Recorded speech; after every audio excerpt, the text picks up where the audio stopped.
করেছে বলে খবর এসেছে। আমরা খুব পরিষ্কারভাবে বলতে চাই যে তৃণমূল কংগ্রেস এবং মমতা বন্দ্যোপাধ্যায় সমর্থক, ফলে অন্য কারোর আমাদের যা গঠনতন্ত্র, আমরা এক্ষুনি টেকনিক্যাল বিষয় নিয়ে কিছু বলছি না।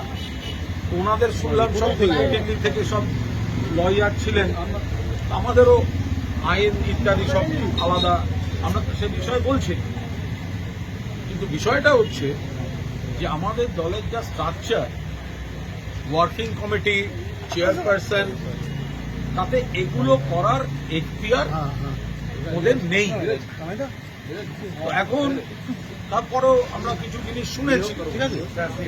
আমরা খুব স্পষ্টভাবে একটা কথা বলতে চাই যে তৃণমূল কংগ্রেসের দলের প্রার্থী হিসেবে জিতে তৃণমূল কংগ্রেসের প্রতীকে মমতা বন্দ্যোপাধ্যায়ের প্রার্থী বলে পরিচয় দিয়ে যে বা যারা, কেউ হয়তো জিতেছেন, কেউ হয়তো জিততে পারেননি, যারা অধিকাংশ জিতেছেন, আবার যারা উপস্থিত ছিলেন অনেকে জেতেননি, কিন্তু তারা তৃণমূল কংগ্রেসের প্রার্থী ছিলেন, মমতা বন্দ্যোপাধ্যায়ের প্রার্থী। ভোট হয়েছে 1 মাস হয়নি বা 1.5 মাস ম্যাক্সিমাম। তারপরে তারা শাসক দলের মদতে কখনো বিধানসভায় কেউ চেয়ার পাচ্ছেন, কখনো অন্য জায়গায় গিয়ে, তো যারা বিরোধী বলছেন তারা তো শাসক বিরোধী তো সব এক হয়ে যাচ্ছে। বিরোধী বলতে এখানে একমাত্র মমতা বন্দ্যোপাধ্যায়ের নেতৃত্বাধীন সর্বভারতীয় তৃণমূল কংগ্রেস, কিন্তু বাকিরা তো বিজেপির পোষ্য হয়ে যাচ্ছে। স্পিকার সাহেবের স্নেহধন্য বিরোধিতায় কাদের বসালে সুবিধা হয়, মানুষের হয়ে কেউ প্রতিবাদ করবে না, সেই সব হচ্ছে। আমরা একটা কথা বলি, কেউ দল ছেড়ে যেতে পারেন। আরে যদি হিম্মত থাকতো, দলের কারোর কোনো বক্তব্য থাকতে পারে, সৌন্দার থাকতে পারে, দোলার থাকতে পারে, আমার থাকতে পারে, আমার আছে, দলের মধ্যে কথা বলা যেতে পারে। কারুর যদি মনে হয় দল ছেড়ে যাবেন, আরে হিম্মত থাকলে মমতা বন্দ্যোপাধ্যায়কে প্রণাম করে ছেড়ে যেতে পারতেন। কিন্তু মমতা বন্দ্যোপাধ্যায় প্রতীক নিয়ে এমন অনেকে ওখানে আছেন যারা দীর্ঘদিন ধরে বিভিন্ন পদে ছিলেন, ব্যক্তিগত প্রতিষ্ঠা, কাউন্সিলর, এমআইসি, মেয়র, রাজ্য সরকারের বিভিন্ন সংস্থা, মন্ত্রিত্ব, দপ্তর, সামাজিক প্রতিষ্ঠা। মমতা বন্দ্যোপাধ্যায়ের দীর্ঘ রাজনৈতিক জীবনের সংগ্রাম, তার মঞ্চটাকে ব্যবহার করে নিজেরা প্রতিষ্ঠিত হয়ে তারপরেও যদি কারুর মনে হয় ছেড়ে যাচ্ছেন, হিম্মত থাকলে মমতা বন্দ্যোপাধ্যায়কে প্রণাম করে ছেড়ে যেতে পারতেন। তার বদলে যদি শুনতে হয়, আপনারা আমাদের নেত্রী মমতা বন্দ্যোপাধ্যায় এই বয়সেও যে পরিমাণ অক্লান্ত পরিশ্রম করেছেন, এদের যেটা যেভাবে অক্লান্ত পরিশ্রম করেছেন, নিজে বারবার মার খেয়েছেন, কতগুলি লোককে প্রতিষ্ঠা করে দিয়েছেন। আজকে যদি যে লোকগুলো বলছে তার হাত থেকে দলের প্রতীক কাড়বে, এরা নিজের মায়ের পিঠে ছুরি মারতে পারে, এরা নিজের মায়ের পিঠে ছুরি মারতে পারে। দলে কেউ এলো, বন্যরা দল থেকে চলে গেল। জহর সরকার, তার বনিবনা হয়নি, তিনি ইস্তফা দিয়ে চলে গেছেন। মমতা বন্দ্যোপাধ্যায় দলটা, মমতা বন্দ্যোপাধ্যায় সাধারণ মধ্যবিত্ত নিম্নবিত্ত ঘরের মেয়ে, তার পরিবার, বাবা দাদা, তারা কোনো লাখপতি কোটিপতি ছিলেন না। মমতা বন্দ্যোপাধ্যায় এরম পরিবারের নয় যে তার স্বামী একেবারে সে বিরাট নেতা, প্রতিষ্ঠিত ধনী। একা মহিলা, গরিব ঘর থেকে এসে, টালির ঘর থেকে নিজের রক্ত জল দিয়ে একটা দল তৈরি করেছেন। তার উপর দাঁড়িয়ে কেউ আমরা পুরসভায়, কেউ বিধানসভায়, কেউ লোকসভায় গেছে, তারা বলবে মমতা বন্দ্যোপাধ্যায়ের হাত থেকে প্রতীক কেড়ে নেওয়া। আইনের লড়াই পরে হবে, আগে ভগবানের দরবারে লড়াই হবে। এরা এর মায়ের পিঠে ছুরি মারতে পারে, এদের যা মানসিকতা। আমরা লজ্জিত যে আমরা এরকম কয়েকজনের সঙ্গে ছিলাম। আমরা এখনো বিশ্বাস করি ওদের সঙ্গে এমন অনেকে ছিলেন যারা দুপুর বিকেল অবধি আমাদের সঙ্গে কথা বলে গেছেন। তারা এই ভয়ঙ্কর নোংরামির সঙ্গে নিজেদের মেলাতে চান না। বিভিন্ন ধরনের ভয়, প্রেসার, রাষ্ট্রশক্তির প্রয়োগ এই করে তাদের দমন পীড়নের উপর দাঁড়িয়ে সঙ্গে রাখা হচ্ছে। যারা এত কিছু মমতা বন্দ্যোপাধ্যায়ের লড়াইকে নিংড়ে নিয়ে 1.5 মাস আগে আপনারা বলুন এদের বডি ল্যাঙ্গুয়েজ কি ছিল? দিদি দিদি দিদি দিদি দিদি দিদি দিদি। সেই জায়গায় দাঁড়িয়ে কখনো তারা মমতাদির সঙ্গে থাকতে ব্যস্ত, কখনো অভিষেককে যুবরাজ। আজকে তারা বলছেন তৃণমূলের খারাপ, তারা বলছেন অমুক জায়গায় নতুন কমিটি, এইসব গল্প শুনতে পাচ্ছি। আমরা পরিষ্কার বলছি এই চাটন ঋতু একটা সিপিএম থেকে লাথি খাওয়া মাল, তাকে অভিষেক ব্যানার্জি দয়া করে পায়ের কাছে আশ্রয় দিয়েছিল, পায়ের কাছে আশ্রয় দিয়েছিল।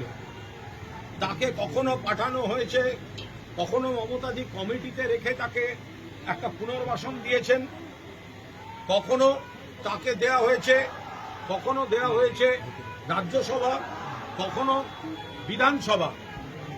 কত বড় গদ্দার বেঈমান হলে পার্টির অ্যাকাউন্ট নিয়ে চিঠি দিয়েছে, সেই অ্যাকাউন্টের টাকায় নিজেরা নির্বাচন করেছে। পার্টির যে অ্যাকাউন্ট ফ্রিজ করার জন্য পুলিশকে চিঠি দিয়েছে, যে অ্যাকাউন্টে নাকি খারাপ টাকা আছে আমরা জানি না, আমরা এইটুকু জানি এতদিনের দল, মানুষের রক্ত জল করা কর্মীদের সঞ্চয় এত এমএলএ এমপি কাউন্সিলর পার্টি তহবিল থাকতে পারে। কিন্তু আপনি চিঠি দিচ্ছেন, তুমি চিঠি দিচ্ছ, তুই চিঠি দিচ্ছিস, আর তুই নিজে 1 মাস আগে সেই টাকা 25 লাখ নিয়ে তুই নির্বাচন করছিস। তারা সাধু সাজছে, তারা সাধু সাজছে। মোট খরচা করেছে 26 লাখ না 27 লাখ, তার 25 লাখ এই পার্টির অ্যাকাউন্ট থেকে হোয়াইট টাকা গেছে, অডিটেড টাকা গেছে, ব্যাংক ট্রানজাকশনে গেছে, আরটিজিএস করে গেছে। যে নিজেই পার্টির পর পার্টি থেকে বহিষ্কৃত, সে তারা বলছে নাকি বহিষ্কার, জোক অফ দ্য সেঞ্চুরি, প্রহসন মানিয়ে দিচ্ছে রাজনীতিটাকে। আমরা পরিষ্কার বলছি যে কয়েকজন নেতা ব্যক্তি স্বার্থে বসে কোনো কিছু ঠিক করে দিতে পারেন না। তৃণমূলের সম্পদ সাধারণ মানুষ এবং সাধারণ কর্মীরা, যার নেত্রীর নাম মমতা বন্দ্যোপাধ্যায়। মমতা বন্দ্যোপাধ্যায় মানে তৃণমূল, তৃণমূল মানে মমতা বন্দ্যোপাধ্যায়। এই মহিলার জীবন বাজি রাখা সংগ্রামের উপর দাঁড়িয়ে এই তৃণমূল কংগ্রেস জন্ম নিয়েছিল। তাতে প্রতিষ্ঠিত হয়েছেন এই লোকেরা যারা আজকে মা মাটি মানুষ ভুলে গিয়ে একটা হোটেলে অন্য দলের হাতে তামাক খেয়ে যারা তৃণমূলের পিঠে ছুরি মারতে যাচ্ছে। ওর বাড়ির লোক বিশ্বাস করবে না, পাড়ার লোক বিশ্বাস করবে না। আমরা হতে পারি, আপনাদের দেখে মনে হতে পারে সংখ্যায় কম, ওদের সঙ্গে প্রচুর বেঈমান থাকতে পারে, ওদের সঙ্গে চাপে পড়ে যাওয়া এমএলএ এমপি থাকতে পারে। আমরা গর্বিত আমাদের সঙ্গে একজন মমতা বন্দ্যোপাধ্যায় আছে। যে মহিলার আন্দোলনকে নিংড়ে নিয়ে এরা নিজেদের সামাজিক, পারিবারিক, ব্যক্তি, রাজনৈতিক, প্রশাসনিক প্রতিষ্ঠা নিয়েছে, আর তার পিঠে ছুরি মারছে, ছুরি মারছে। এদের কেউ বিশ্বাস করবেন না, কেউ বিশ্বাস করবেন না। বেঈমান কয়েকটা, আমি সকলকে বলছি না, অনেকে ভয়ে চাপে আছেন। যারা জানে তারা কি আড়াল করতে, কি বাঁচার জন্য গেছে, আমি সকলকে বলছি না, আমরা কেউ সকলকে বলছি না। কিন্তু মমতা বন্দ্যোপাধ্যায়ের দল তুমি ছেড়ে যাচ্ছ। বাট যদি বলো মমতা বন্দ্যোপাধ্যায়ের হাত থেকে প্রতীক নেব, দল কেড়ে নেব, এর বাড়ির লোক বিশ্বাস করবেন না। মায়ের পিঠে ছুরি মারা কালচার এদের, পাড়ার লোক বিশ্বাস করবেন না। জিজ্ঞাসা করুন আপনারা এই পার্টির টাকা নিয়ে নির্বাচন করেছেন কেন? কেন 25 লাখ করে টাকা নিয়েছেন এই পার্টির অ্যাকাউন্ট থেকে? ফলে আমরা আপনাদের বলছি মমতাদির নেতৃত্বে তৃণমূল কংগ্রেস ছিল, আছে, থাকবে সারা বাংলায় কর্মীরা, সমর্থকরা এবং সাধারণ মানুষ যত করবে হামলা, যত করবে বেইমানির হামলা, তত বেশি করে মমতা বন্দ্যোপাধ্যায়ের পাশে গর্জে উঠবে বাংলা। এই লড়াই আমরাও শেষ থেকে ছাড়বো। আমরা যারা অন্য দলের সাধারণ কর্মী, আরে আপনারা যারা বিজেপি কর্মী যারা শুনছেন, কিছু গদ্দার তারা আপনাদের নেতা হতে যাচ্ছে। আপনারা এবার বুঝুন, আপনার এলাকায় এদেরকে নেতা বলতে হবে। আপনার এলাকায় এরা সব মঞ্চে উঠে বক্তৃতা করবে। এবার আপনারা দেখুন আপনারা কি করবেন, আপনারা ভাবুন আপনারা কি করবেন। প্রকৃত তৃণমূল কংগ্রেসের কর্মীরা মমতা বন্দ্যোপাধ্যায়ের সঙ্গে আছেন। লজ্জা করছে না? চাটন ঋত উলুবেড়িয়ায় দাঁড়াবার সময় ভিডিও করে বলল, আমি মমতা বন্দ্যোপাধ্যায় এবং তার সুযোগ্য সেনাপতি অভিষেক বন্দ্যোপাধ্যায়ের প্রার্থী। আজকে মমতা বন্দ্যোপাধ্যায়, অভিষেক বন্দ্যোপাধ্যায়, তৃণমূল কংগ্রেস সব খারাপ হয়ে গেল। কারুর যদি কোনো বক্তব্য থাকে, আমরা দলের মধ্যে নানা রকম আলোচনা করছি না, রেগুলার করছি, দলের কোথায় কোথায় কি কি সংশোধন দরকার, এবং নেত্রীও শুনছেন, গণতান্ত্রিকভাবে হচ্ছে, আলোচনা হচ্ছে, সেগুলো তো সব বাইরে বলতে পারবো না। কিন্তু তোমরা এত যদি বাপের বেটা হও, তাহলে অন্যের হাতে তামাক খেয়ে গিয়ে হোটেলে বসছো কেন? আমরা তো যা বলার আমরা তো নেত্রীর সঙ্গে কথা বলছি, সাধারণ সম্পাদকের সঙ্গে কথা বলছি, আমরা বলছি, কি বলছি আপনাদের বলবো না। কিন্তু আপনারা তো পালিয়ে গেলেন। তার মানে আপনাদের কিছু আছে চুপি, যেটা মমতা বন্দ্যোপাধ্যায়ের সামনে দাঁড়িয়ে প্রণাম করে যে দিদি আমার বলছে না, আমি চললাম, এটা বলার ক্ষমতা আপনাদের হয়নি। আপনারা অন্য যারা মমতা বন্দ্যোপাধ্যায়ের বৃহত্তর শত্রু, তাদের বি টিম, তাদের এজেন্ট, তাদের দালাল হয়ে এদের মধ্যে 7-8টা খেলছে, আর তারা বাকিদের ভয় দেখাচ্ছে, এই ধরনের কাজ করছে। আমরা বিজেপির দিল্লি থেকে কন্ট্রোল করছে, কিন্তু বিজেপিকে কি দোষ দেবো? এখানে এই গদ্দারগুলোকে পেয়েছে তাই করছে। বিজেপির তো আমরা নিশ্চয়ই সমালোচনা করছি, দিল্লি থেকে অপারেট হচ্ছে, কিন্তু এই গদ্দারগুলোর জন্য তো আরো বেশি হচ্ছে, কুনকি হাতির মতো আচরণ করছে। আমরা এইটুকু বলতে পারি, আমরা কিন্তু আপনাদের সংখ্যাতত্ত্ব যাই বলুন, আমরা বিচলিত নই। আমরা জানি মানুষের দরবারে আপনাদের কেরিয়ার শেষ, গদ্দারদের কেরিয়ার শেষ। আর একবার মানুষের দরবারে গেলে এদেরকে কিন্তু মানুষ ভোট দেবে না। মমতা বন্দ্যোপাধ্যায়কে সঙ্গে নিয়ে, মমতা বন্দ্যোপাধ্যায়কে মাথার উপর রেখে সর্বভারতীয় তৃণমূল কংগ্রেস আর একটা কাজ করে দিলেন আপনারা, আর একটা কাজ গদ্দাররা করে দিয়ে গেলেন। তৃণমূল কংগ্রেসটাকে কিন্তু এক কাটটা করে দিলেন আরো বেশি করে। 5টা আঙুল 5টা সাইজের হতে পারে, কিন্তু মুঠি বানিয়ে ছেড়ে দিলেন আপনারা এই গদ্দারি করে। আপনাদের দেওয়া চ্যালেঞ্জ আমরা অ্যাকসেপ্ট করলাম, কারণ আমাদের নেত্রীর নাম Mamata Bandyopadhyay.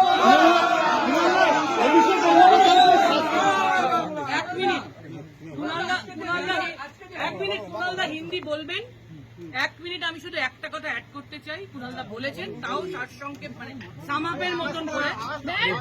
With you respect, আমাদের এই একটাই কথা, তৃণমূল কংগ্রেসের কর্মীদের ঘাম রক্তের বিনিময়ে তৃণমূল কংগ্রেসের এবং মানুষের নেত্রী, আমাদের নেত্রী মমতা বন্দ্যোপাধ্যায়কে নিংড়ে নিয়ে যারা আজকে এইসব মহান কাজ করছেন, সেটা আউটরাইট বেআইনি, বেইমানি, তাকে আউটরাইট বেইমানি বলে। সেটা কোনো মর্যাদার কাজ নয়, সেটা বেইমানি। সেটা কুণালদা যথার্থই বলেছেন। আমরা মনে করছি সেটা আমাদের মায়ের পিঠে ছুরি মারাই। মাকে এইভাবে অসম্মান করার অধিকার তাদের নেই। তারা যেটা করেছেন, তারা যা করে চলেছেন, আরো যা করতে চলেছেন, তার কোনোটাই মানব ধর্ম নয়, মনুষ্যত্ব নয়। আমরা তাই ধিক্কার জানাই। যে সময়টা কর্মীরা আক্রান্ত, সারা বাংলায় বহু কর্মী ঘর ছাড়া, সেখানে তাদের উচিত ছিল, আমরা কি করছি, থানায় থানায় ঘুরছি, পুলিশের কাছে যাচ্ছি, সারাদিন তো এই চলছে, কেউ কোর্টে লড়তে যাচ্ছে, কেউ আমরা ঘটনাস্থলে যাচ্ছি। এরা কর্মীদের পাশে না থেকে অন্য দলের হাতে তামাক খেয়ে হোটেলের ঘরে বসে তৃণমূল কংগ্রেসের পিঠে ছুরি মারার রাজনীতি করতে যাচ্ছে। এদের কড়ায় গন্ডায় জবাব দেওয়া হবে। মানে যেভাবে আজকে মমতা বন্দ্যোপাধ্যায় চেয়ারপারসনের পদ থেকে সরিয়ে দিয়ে অরূপ রায়কে করা হলো এবং মমতা বন্দ্যোপাধ্যায় আস্থাভাজন ববি হাকিম, অরূপ বিশ্বাস তাদেরকে ভাইস চেয়ারম্যান করা, কি আজকে বলবেন? সেরা কৌতুক, এটা আজকে এটা সেরা কৌতুক, সেরা কৌতুক। শতাব্দীর সেরা কৌতুক। এই উনি বলেছেন তো, joke of the কেন? century, joke of the day। কারা এবং কেন করছে তো মানুষ বুঝতে পারছেন। আমরা এর আমাদের হাসি পাচ্ছে। পয়েন্ট টু পয়েন্ট উত্তর সব দেব, আইনি লড়াই যেখানে আর হবে।